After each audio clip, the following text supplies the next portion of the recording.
देखिए, जिस समय जनकपुर में भगवान श्री राम और धनुष यज्ञ में पहुंच गए और धनुष को उठाकर उसकी प्रत्यंचा को चढ़ाया तो धनुष टूट करके दो टुकड़े हो गए। और जिस समय धनुष टूट करके दो टुकड़े हुए, उसी समय देवताओं ने प्रसन्न होकर के स्वर्ग से पुष्पों की वर्षा की।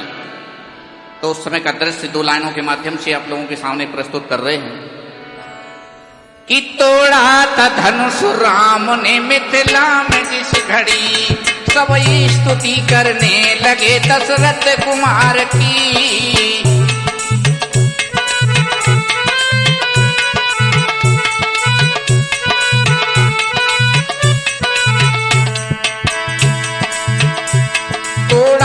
धनुष राम ने मिथिला में जिस घड़ी, सब स्तुति करने लगे दशरथ कुमार की।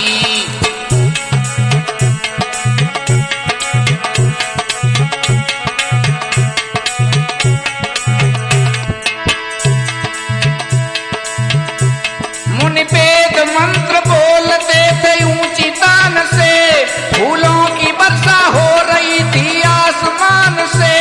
जयमाल लिए हाथों में आई थी जानकी, डालू गले में किस तरह यूं हैरान थी।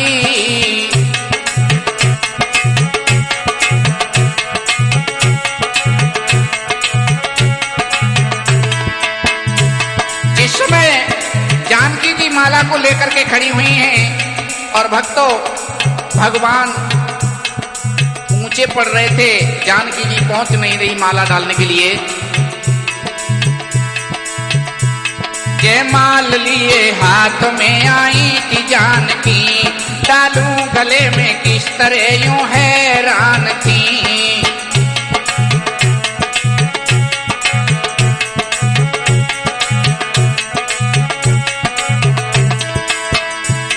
ऊंचा था सिंहासन जहां प्रभु विराजमान थे, कंधे पर तीर तरकस और कर में कमान थे।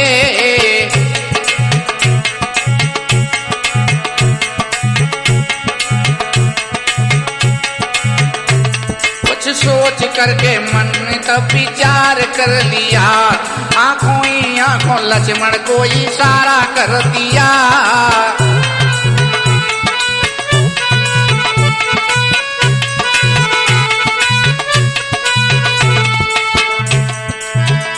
सीता जी ने विचार किया कि लक्ष्मण कुछ सहयोग कर सकते हैं, तो आंखों ही आंखों में लक्ष्मण जी के लिए इशारा किया। ये शेष के अवतार मुझे दीजिए सहारा, एहसान ना भूलूंगी मैं कभी तुम्हारा। कुछ देर के लिए लखन पृथ्वी को उठा ले, जयमाला तेरे भैया को ये भाभी पहना दे।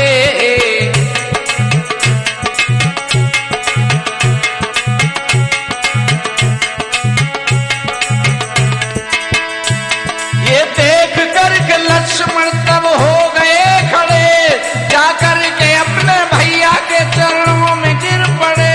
श्री राम ने भी जाना दोनों की बात को, झुक करके उठाने लगे वो अपने भ्रात को।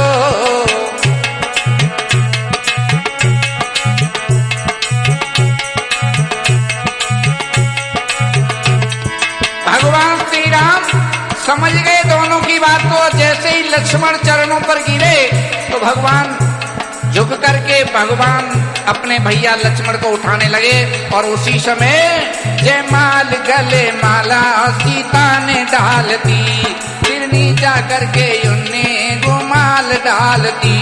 जय राम सब कहने लगे श्री राम की।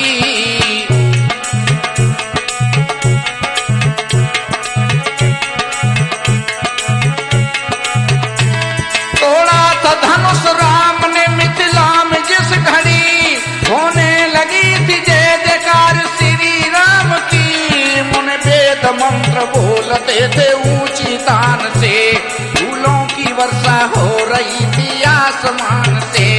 फूलों की वर्षा हो रही थी आसमान से। हो